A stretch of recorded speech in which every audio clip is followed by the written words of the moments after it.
என்னத்தான் நல்லவன்னு பேர் எடுத்தாலும் இந்த உலகம் என்னைய வந்துட்டு இன்னும் கீழ்த்தரமா தான் பாக்குது. என்ன பண்றது, படிக்காம போயிட்டேன். இப்பதான் அதோட அருமை தெரியுது. படிச்சிருந்துருக்கணும். இப்படி போறவங்க வரவங்கலாம் கேலி பண்ற நிலைமைக்கு ஆளாயிட்டேன். ச்சே, நான் ஒழுங்கா படிச்சிருந்தேனா அந்த பஞ்சாயத்துலயே போய் நின்று இருந்திருக்க மாட்டேன். சுய அறிவும் சொல் புத்தியும் இருந்திருக்கும். ச்சே, எப்படியாவது சோமுவை படிச்சு பெரிய ஆளா இந்த ஊரை திரும்பி பாக்குற அளவுக்கு மாத்தணும். நல்லரசு. யாரு? நல்லரசு, என்னப்பா? என்ன தனியா பேசிட்டு ஏதோ புலம்பிக்கிட்டு போற மாதிரி தெரியுது. யாரு என்ன சொன்னா? ஐயே சொல்லுப்பா, ஏன் என்னாச்சு? யார் என்ன சொன்னா? இப்படிலாம் நீ மோஞ்ச வச்சிருக்க மாட்டியே. என்ன உன் பையன் ஏதாவது பாடத்துல ஃபெயில் ஆயிட்டானா? அட இல்ல சுரேஷ். அப்புறம் என்னப்பா? இல்ல, எதுக்காது இப்ப எதுக்காது கேட்டுக்கிட்டு? அட சொல்லுப்பா, நீ வேற வந்துட்டு நம்ம ஜலேபி தாதா என்னன்னு கேட்டோம், கேட்காம அங்கேருந்து ஓடி வந்துட்டதா சொன்னாரு. இப்பதான் ஃபோன் பண்ணாரு. அதான் நீ இப்போதான் இந்த சைடு போறியா, அதான் என்னன்னு கேட்கறதுக்கு தான் விஷயம். சங்கதி என்ன, என்னாச்சு? அந்த ஜமீன்தாரர் ஏதாவது ரொம்ப பேசினாரா? சொல்லு, ஆளை தூக்கிடுவோம். ஓஹோ, ஜிலேபி தாதா சொல்லிட்டாரா? அவர்கிட்ட நான் மன்னிப்பு கேட்டதா சொல்லுங்க. அவர் என்னன்னு கேட்டோன்னு அவர் பேச்சு கேட்காம அங்கேருந்து நான் மூஞ்சில் அடித்த மாதிரி பண்ணிட்டு வந்தது வேற எனக்கு சங்கடமா இருக்கு. நான் வேணும்னு பண்ணல. அவர்கிட்ட என்னோட இந்த வருத்தத்தை வந்துட்டு தெரிவிச்சிருங்கண்ணா. என்னப்பா இனிப்பு என் அண்ணன்லாம் சொல்லிட்டு இருக்கேன்? நம்மளாம் தோஸ்து தானே. என்ன பார்த்து நீ அண்ணன் அண்ணன்னா என்னது இதெல்லாம் புதுசா? நம்ம என்ன அப்படியே பழகணும்? இல்ல, நீங்களாம் கொஞ்சம் உயர்ந்த மக்கள். நான் இப்படி உங்களை வந்துட்டு பேர் சொல்லி கூப்பிட முடியும்? நான் சுரேஷன் வேற முன்னாடி சொல்லிட்டேன். அதுக்கு மன்னிச்சிருங்க. என்ன நல்லரசு, என்னாச்சு? வாங்க போங்கன்னு சொல்லிட்டு இருக்க. நான் உன் நண்பன்டா சுரேஷ். சுரேஷ்னே கூப்பிடு. என்ன நடந்துச்சுன்னு என்கிட்ட கூட நீ சொல்ல மாட்டியா? அது ஒண்ணும் இல்ல, என் பையன் ஸ்கூல் விட்டு வந்திருப்பான். அவனுக்கு வந்துட்டு நைட்டுக்கு சாப்பாடு ரெடி பண்ணணும். நான் இப்ப கிளம்புறேன். நம்ம இன்னொரு நாள் பேசலாம். என்ன நல்லரசு, இங்க பாரு, இல்லு. என்ன நடந்துச்சுன்னு ஒழுங்கு மரியாதையே சொல்லு. இப்ப சொல்ல போறியா இல்லையா? அவர்கிட்டும் சொல்லல, நான் கிட்டும் சொல்லாம என் டீம் அனுப்பிட்டு ஓட பாக்குற. அப்படி என்ன நடந்துச்சு? அந்த ஜமீன்தார் என்ன சொன்னா உன்னைய பார்த்து? இல்லடா, இல்ல சொல்லுன்னு சொல்லிட்டு ஒழுங்கு மரியாதை இல்லைன்னா உன் பையன்கிட்ட வந்துட்டு நான் இதெல்லாம் நடந்ததெல்லாம் நான் சொல்லிடுவேன்.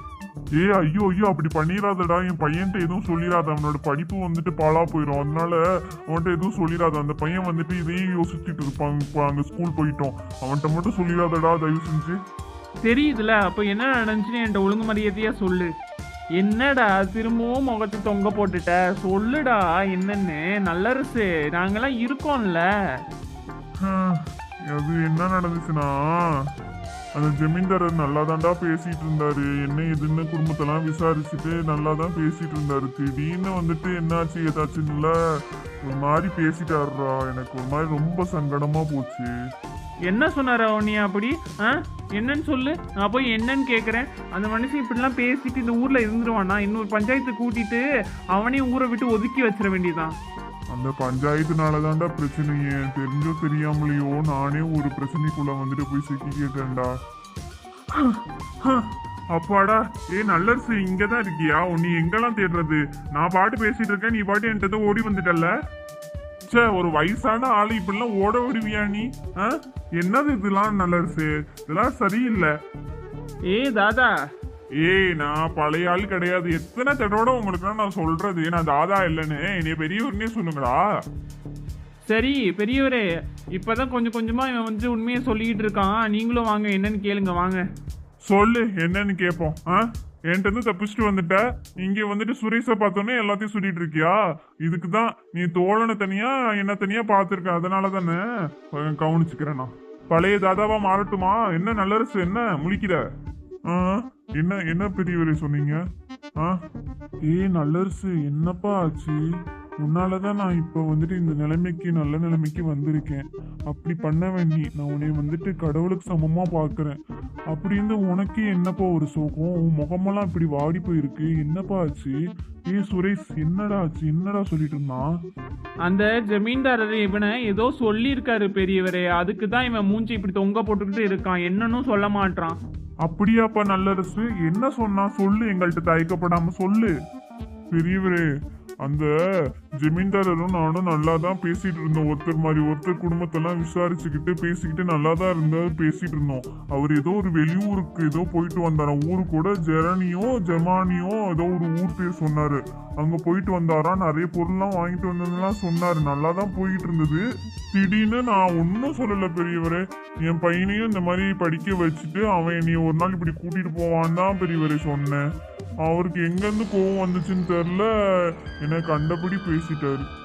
இத்தனைக்கும் அவரு இந்த ராயனும் மருதுக்கும் சொந்தக்காரராமுல. அவங்கள நான் பஞ்சாயத்துல கூப்பிட்டு வச்சு ஊரை விட்டு ஒதுக்கி வச்சதுக்கு வேற என்னை பழி வாங்குறதா சொல்லியிருக்காரு. எனக்கு அதை நினைச்சாதான் ஒரே பயமா இருக்கு. என்ன எது பண்ணாலும் பரவாயில்ல, என் பையனுடைய வாழ்க்கையில தான் நான் கை வைப்பேன்னு வேற அவர் சொல்லியிருக்காரு. எனக்கு அதை நினைச்சாதான் ரொம்ப பயமா இருக்கு. என் பையன் இப்பதான் வளர்ந்து வரான். அவன் இன்னும் ஸ்கூலும் முடிக்கல. இப்போதான் வந்துட்டு சின்ன பையன். அவனுக்கு என்ன தெரியும்? அவனுக்கு போய் வந்துட்டு தீங்கு நினைக்கிறாங்க. என்ன பண்றதுன்னு தெரியல. ஐயோ, இப்படியா அவன் சொன்னான்? கொடுமைக்காரன் சின்ன பையனை போய் வந்துட்டு பழி வாங்கணும்னு சொல்றான். அவனுக்குள்ள கொஞ்சம் கூட மனசாட்சியே இல்லையா? ச்சே, இப்படிப்பட்ட மனுஷங்களாம் இந்த உலகத்துல இருக்காங்க. இவன் ஜெர்மனிக்கு போனான்னு கனடாவுக்கு போனா என்ன? அடுத்தவன் நல்லா இருந்தா நல்லா இல்லைன்னா இவனுக்கு எங்க இருந்து வலிப்பு வருது? இந்த மாதிரி பிறவிங்களும் இந்த ஊருக்குள்ள சுத்திட்டு தான் இருக்கு இன்னும். இந்த ராயனும் மருதும் போன பிறகு கொஞ்சம் ஊர் நல்லா இருக்குன்னு பார்த்தா இன்னொரு இது வந்துட்டு இப்படி தெரியுது. ச்சே. அந்த ஊருக்கு, அந்த ஜெர்மனியா கனடாவா, அந்த ஊருக்கு தான் போயிருந்தாரா. நிறைய பொருள் வாங்கிட்டு வந்தது, அதை தான் பத்தி பேசிட்டு இருந்தாரு. என்னப்பா இவ்வளோ வெகுளியா இருக்க? இவ்வளோ இதுவா இருக்கிற உன்னே போய் அவன் இப்படி சொல்லியிருக்கான் பாரு. சார், கள்ளம் கபடம் இல்லாதவன் நல்லரசு. இவனை பார்த்து இப்படி சொல்றதுக்கு அவனுக்கு எப்படிதான் வந்துட்டு வாய் வந்ததோ தெரில. ஐயோ ஐயோ.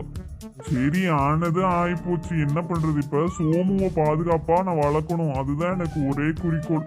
அவனுக்கு இதெல்லாம் தெரிஞ்சிச்சுன்னா பையன் வந்துட்டு படிப்புல ரொம்ப பின்தங்கிடுவான். அவனுக்கு இக்காத்து கொண்டு இந்த மாதிரிலாம் நடக்கிறதுலாம் தெரியவே கூடாது. சின்ன பையன் வாழ்க்கையில விளையாடணும்னா திரியிறான் பாரு அந்த ஜமீன்தாரர். அவனுக்குலாம் வந்துட்டு ஒரு முடிவே கிடையாதா? அவனை யாரும் கேட்பார் இல்லையா அந்த ஊர்ல? நான் இப்பயே போயிட்டு வந்துட்டு பஞ்சாயத்து கூட்டுறேன். அவன் எப்படி வந்து சோமு மேல கை வைக்கிறான்னு நானும் பாக்குறேன். பஞ்சாயத்து யூனியனோட தலைவரே இந்த ஜமீன்தாரர் தான். அவரை எதிர்த்து எப்படி வந்துட்டு குழு கூடும் நீனே சொல்லு. அதுவும் சரிதான். அதுக்குன்னு அவர் இப்படி பேசிக்கிட்டு ஊருக்குள்ள திரிவாரு, நம்ம பார்த்துட்டு சும்மா இருக்கணுமா? அட்லீஸ்ட் போலீஸ்டையாவது நம்ம போய் கம்ப்ளைண்ட் பண்ணலாமே நல்லரசு. இல்ல, வேணாம். போலீஸ் அப்புறம் வந்துட்டு கேஸு அது இதுன்னு சொல்லிட்டு அதுக்கே வந்து நிறைய மாசங்கள் ஓடிடும். அப்புறம் என் பையனை யார் பாப்பா? அவனுக்கும் இந்த விஷயம்லாம் தெரியும். அப்புறம் வந்துட்டு நானும் வந்துட்டு இதுல வந்துட்டு இது தேடுறேன் அது தேடுறேன்னு போயிடும். அப்போ படிக்கிறது யார் படிப்பான்? என் பையன் வந்து நல்லா பெரிய ஆளா வரணும், அதான் என் ஆசை. அதனால நானே வந்துட்டு இதை ஒரு சைடா நானே வந்துட்டு பாத்துக்கிறேன். என்ன பாப்பா நீ? உன்னைய வந்துட்டு ஈஸியா ஏமாத்திட்டு போயிடுவாங்க. நீ வேற வந்துட்டு எதுவும் வெளி விவரம் தெரியாத ஆளா இருக்க. வெத் பேப்பர்ல கையெழுத்து போடுன்னு சொன்னா கூட கையெழுத்து போட்டு கொடுத்துருவான் அவங்க கேட்குறாங்கன்னு. இப்படி இருந்துட்டு நீ எப்படி வந்துட்டு சோமுவை தனியா இருந்து பார்த்துப்ப யாரோட உதவியும் இல்லாம? சொல்லு நீனே. ஆமாப்பா, சுரேஷ் சொல்றது சரிதான். இத வந்துட்டு நம்ம கொஞ்சம் ஜாக்கிரதையா தான் வந்துட்டு கையாளணும். விஷயம் வந்துட்டு கொஞ்சம் பெருசா போனா கூட சோமுவோட வாழ்க்கையை தான் கேள்விக்குறியா போயிடும். என்ன, நான் சொல்றது சரிதானே? சரிதான் தலைவரே நீங்க சொல்றது. ஆனா என்ன பண்றதுன்னு எனக்கு இன்ன வரைக்கும் ஒரு யோசனையும் வரல. இப்படி சொல்லிட்டாரேன்னு சொல்லிட்டு தான் என் மனசுக்குள்ள ஓடிட்டு இருக்கு. நான் அவருக்கு எந்த பாவமும் அவருக்கு நான் செய்யல. அப்படின்னு அவர் என்னை பார்த்து இந்த மாதிரி யோசிக்கிறாருன்னு சொல்லிட்டு தான் என்னால வந்துட்டு ஜீர்ணிக்கவே முடியல. ராயனும் மருதும் தப்பு செஞ்சதுனால தானே ஊரை விட்டு ஒதுக்கி வச்சாங்க. தப்பு செய்யலைன்னா அவங்கள ஏன் ஊரை விட்டு ஒதுக்கி வைக்க போறாங்க? அது ஏன் அவருக்கு புரியல? தப்பு செஞ்சவங்க வந்துட்டு சந்தோஷமா தெரியும் போது நான் தப்பே செய்யாத நான் வந்துட்டு அந்த தண்டனை ஏத்துக்கிட்டு இருக்க முடியுமா? நீங்களே சொல்லுங்க. புரியுதுப்பா நல்லரசு. அது அந்த ஜமீன்தாரருக்கு புரிய மாட்டேங்குதே. தப்பு செஞ்சவங்க வந்துட்டு நீ சொல்ற மாதிரி வந்து சந்தோஷமா இருக்க எப்படி முடியும்? தப்பு செஞ்சவங்க தான் வந்துட்டு தண்டனை அனுபவிக்கணும். நீ சொல்றதும் சரிதான். 100 குற்றவாளி தப்பிச்சு போனாலும் பரவாயில்ல. ஆனா ஒரு நீதிமானும் வந்துட்டு தண்டிக்கப்படக்கூடாது. அதான் உலக நியாதி. அப்படி இருக்கும்போது நீ பண்ணது தப்பே இல்லை. உன் கூட இந்த ஊரே இருக்கறனால கவலைப்படாத. சோமுவை படிச்சு இந்த ஊருக்கே வந்துட்டு ஒரு பெரிய எடுத்துக்காட்டா வந்துட்டு அவன் வளர்ந்து வருவான். இதுக்கு உத்தரவாதம் நாங்க தரோம். என்ன, நீ எதை பத்தியும் கவலைப்படாத. ஆமாப்பா, நாங்க கூட இருக்கோம். உனக்கு எந்த உதவினாலும் எங்கள்கிட்ட கேளு. படிப்பு உதவி வேணுமா, இல்லை அவனுக்கு வந்துட்டு ஏதாவது பொருட்கள் வாங்கணுமா, எதுனாலும் நாங்கள் பண்ணுறோம். என் சொத்தை விற்று கூட நான் அவனை படிக்க வைக்கிறதுக்கு நான் தயாராக இருக்கேன். என்ன சோமு உன் வீட்டு குழந்தை மட்டும் இல்லை, எங்கள் எல்லார் வீட்டுக்கும் அவன் ஒரு பையன். நீ எவ்வளோ நல்லவன், இந்த ஊருக்கு எவ்வளவோ உழைச்சிருக்க, எவ்வளவோ நல்லது பண்ணியிருக்க. இதுக்கு கைமாற நாங்கள் இது கூட பண்ண மாட்டோமா? உங்களுக்கு ஏன் வீண் சிரமம்? வேணாம், இது என் வாழ்க்கை, என் பையனோட வந்துட்டு பிரச்சனை. அதனால நீங்க வந்துட்டு இதுல தலையிட்டு நீங்களும் பிரச்சனையில மாட்டிக்க நான் விரும்பப்படலை. அதனால வேணாண்டா சுரேஷ். ஐயோ மன்னிச்சிருங்க, வேணாம் சுரேஷுங்க. ஒன்ன என்ன நான் இவ்வளோ தூரம் இவ்வளோ இது பேசிட்டு இருக்கேன், நீ இப்படி பேசிட்டு இருக்க? என்ன நல்ல ரசீது, என்னாச்சு உனக்கு?